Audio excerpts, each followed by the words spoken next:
Alright, welcome everybody to a video of Elite.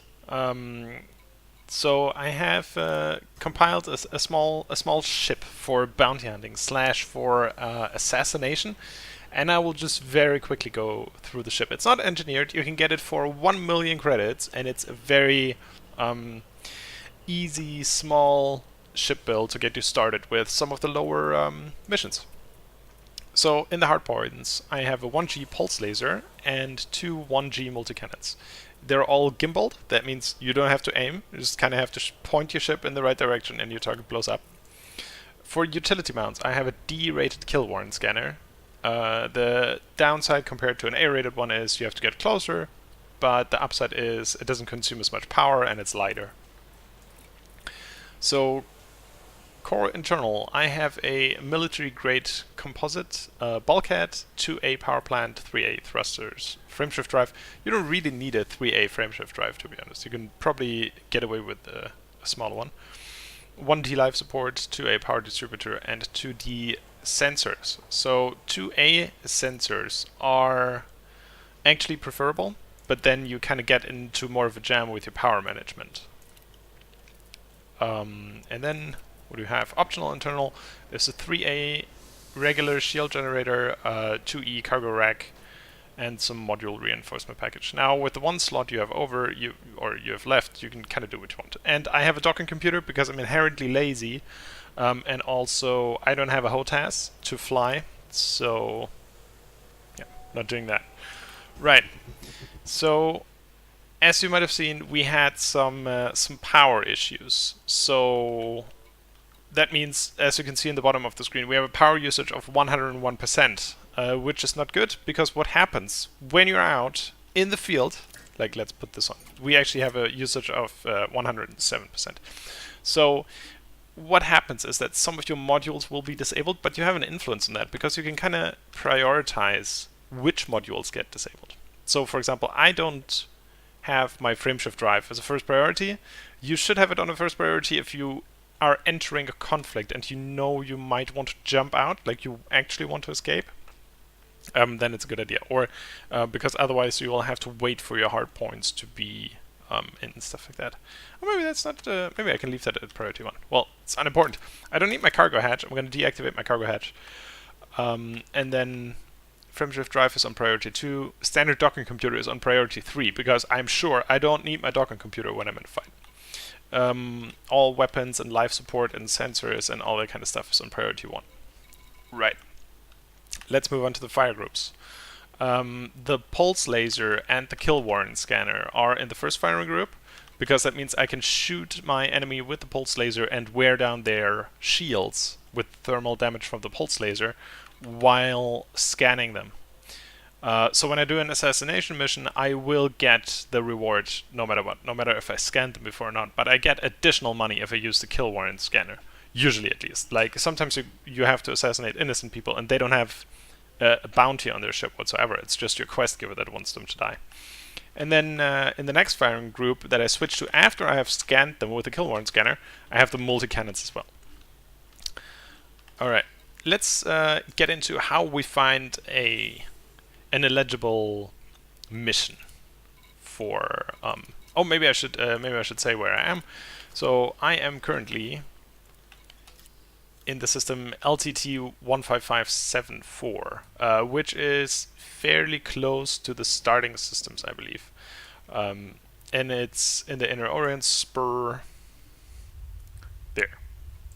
So it should be fairly easy to get to. The station is called Haxelport. Look that up on eddb.io because it has a ton of ships. So if you're new to the game and you want to buy some fancy ships and outfit them, go to Haxelport. It is one of the best places early in game to do that.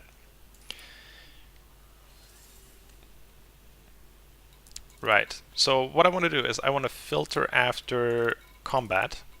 And then I have some missions here. For example, a wing mission, Assassinate Pirate Lord. And the recommended rank is Elite, and on top of that, it's a wing mission. So I probably don't want to do an Elite wing mission alone, especially not in a ship that costs about 1 million credits. Make sure to have rebuy cost, but my ship is a bit small for that mission, I think. So I'm just gonna skip further, and here's one. It says harmless. So you want to look for harmless or for mostly harmless in systems that are not too far away. So this one's 9 light years away. I think I can make that with my jump range. Yeah, I can do 16 light years. Okay, well, sure. Let's go for that. I'm gonna accept that one. And there are some more. This one would be harmless as well. And then I'm gonna depart from the station. Gonna plot a course, transactions. So you will see scan the nav beacon in the target system is our first objective. And let's go ahead and do that. Ship release. Go for departure. So the Eagle is one of the ships. So I fly with flight assist on. Again, I don't have a joystick. I imagine it might be easier when you actually have a joystick. But I find flight assist off to be a bit tricky, to be honest. I'm just gonna boost out of the station, put some pips in the engines using the up arrow key, and then wait until the mass lock drops. So one of the things important when you jump to a system and you're doing an assassination missions, look out for the security level. Low security means that the security forces of that system will not be very numerous or not very quick at responding. That means when you start hunting down a pirate and they shoot back at you, it will take a while for security forces to respond. Whereas in high security systems, you can probably take on a ship that's a bit more dangerous or a bit larger than what you're used to. Oh, okay. So now we're in the right system. We're still in Super Cruise. We have this beautiful sun we can look at, and let's see what happened. So if you go to navigation,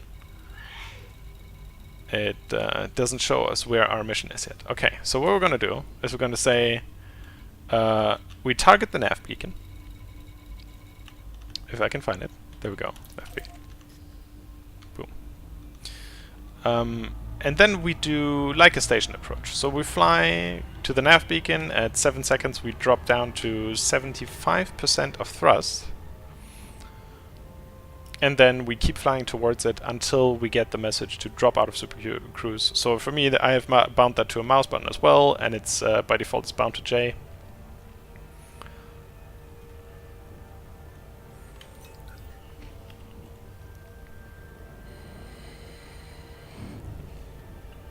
And then we're going to scan the nav beacon. Oh, maybe before I scan the nav beacon, I will enter the FFS scanner and then hold middle mouse button. And then we can probably actually look at whatever else is going on in the system. Because the point all the way to the left. Now, here's a good example. So if you look at the frequency scanner, it's at low right now, and it's where all the signal sources are. So when you kind of slowly browse over all of them, one of them is orange. So the orange one is your mission target. So you can target that directly out of your FFS scanner. So I recommend you familiarize yourself with the FFS scanner. I'm just quickly gonna move back to the... Oh, that's not what I wanted. So you can see the mission target is quite far away. So I'll speed that up a bit. So what kind of guy are we? So we're taking down a pirate lord. When doing missions that say take down a pirate lord, you can be very lucky and you can get interdicted while you're on the way there.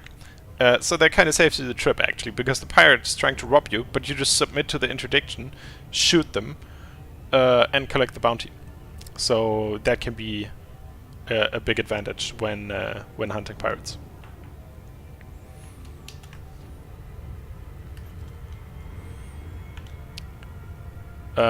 So a little bit about the ship. The Eagle is the smallest fighter jet in the game, except for the ones that actually go into the fighter hangar base in ships. and it's quite nice to fly. It has a bit of power management issues. It only has 3 hard points, but overall I like it. I barely ever flew the Eagle until I went bounty hunting with Crevian, and he wanted to try some combat in the game and stuff like that, and I was like, well, you know what, I'm not gonna take my whatever 20 million credits ship. Let's build exactly the same ship, because then all the problems you have, I have. So that was a pretty good experience. It was a really good evening hanging out with him. I hope I can get him to record some stuff actually. And I kind of have a play date with Commander Crevian and another one to do some of the Guardian sites together. So I'm looking forward to doing that.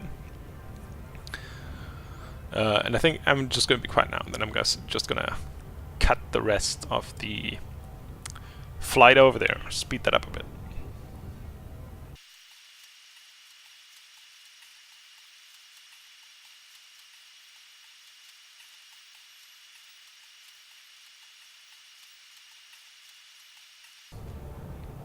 Alright, we are nearing the exit point. So I think that that pirate guy, I'm gonna switch to my right firing setup. I'm gonna switch to the right cockpit mode. So for me, these are the N and M keys. N switches between the fire groups, and M kicks me into the combat mode. So I'm still decelerating quite hard here.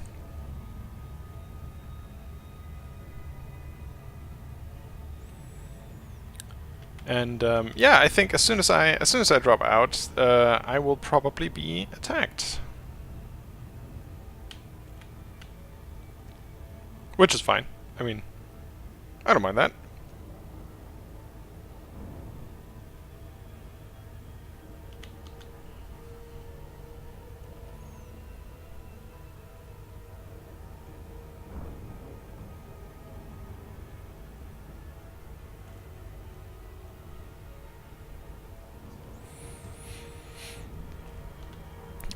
So the thing I need to remember basically is to scan the target before, because that way I make more money, and I like that. So there are a couple of ships here. We need to find the right one. So what was the guy called?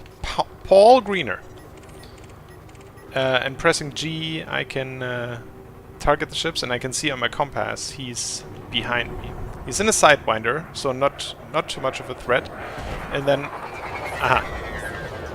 I boost to get around quicker. No, I should maybe not have done that. But basically, I use the compass to line him up so he's in front of me, and I can already start shooting with the pulse laser. And the lasers usually are much more effective against shields than kinetic weapons. Kinetic weapons is basically everything where you don't fire a ray of energy, but where you fire a projectile. So the multi-cannons, for example. These are not as effective against shields.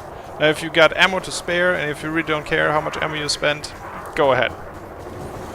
You can see I have scanned him, and the cockpit voice will actually alert me when I have taken out the shields, which is pretty convenient.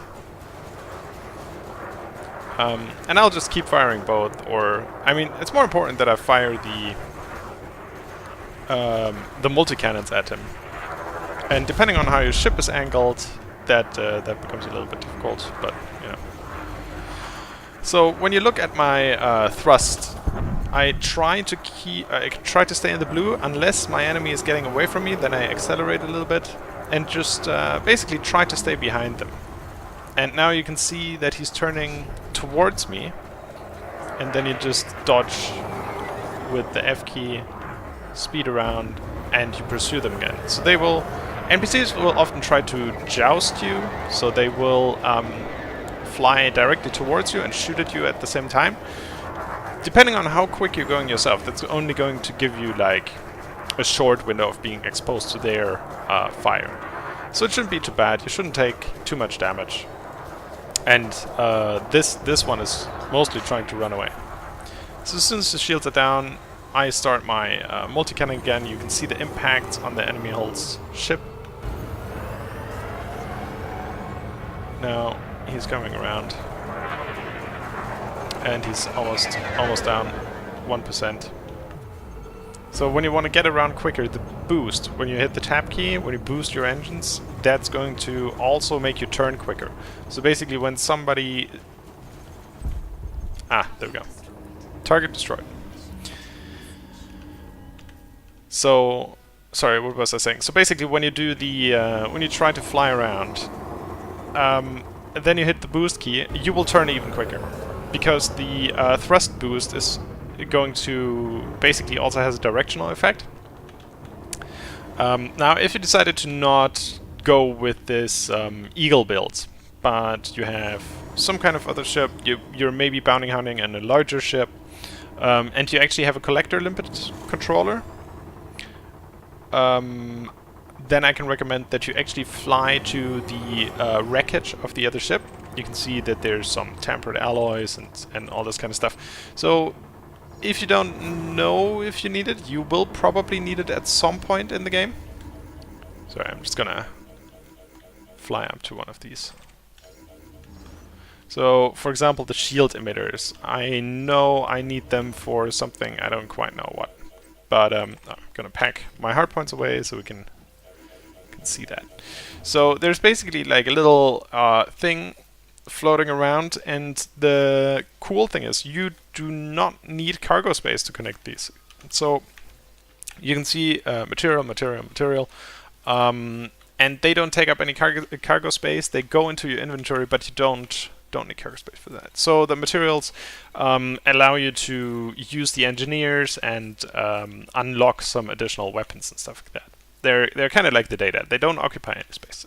So I can only recommend, if you go bounty hunting in a bigger ship, or maybe in your next ship, not in the Eagle, get a collector limpet controller, bring a couple of limpets, and then when you assassinate a target, pick up these materials, because you will need them at some point. Right. Then we have a reward to be collected.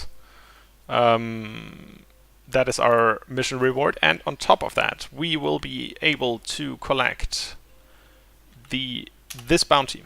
So 8,000 credits on top of the 112. I think it was 112, 122,000 credits that we're getting. So that's not a lot, but it also took a while to fly out here. So I'm just gonna fly back. This bounty, by the way, has to be redeemed in this system. So if I wanted to redeem the bounty, I would fly to Moment Holdings or this one, or I wait until I get to a station with an interstellar factor, because at the interstellar factor I can redeem all bounty vouchers. And they don't care if I'm in the system where I actually shot the baddie, so to say. They'll just go like, oh, you have some bounty vouchers, you know what, you're only gonna get 75% off what they're worth, but you can redeem them from all over the galaxy. And I'm like, I'm fine with that. I don't mind paying, like getting less money, but not having to fly to another station to redeem that. If you're doing some resource site bounty hunting, it's probably advisable that you redeem them in the same system. If you're in the system anyways, you just fly to that station, fly out from there, fly back to that station and redeem them. Alright, I mean, that was pretty much all I had. If you have some questions, let me know. If you think the video sucked, please let me know as well, because it's the only way I get better, by you, brave citizens, standing up and saying, Jonathan, that sucked. Otherwise, yeah, have a great time, and I hope you're totally hooked on Elite, and let's meet up in game sometimes. I mean, I'm not doing this this whole expedition thing. I got up a bit late for the Distant Worlds 2 expedition, so if you're around, let me know.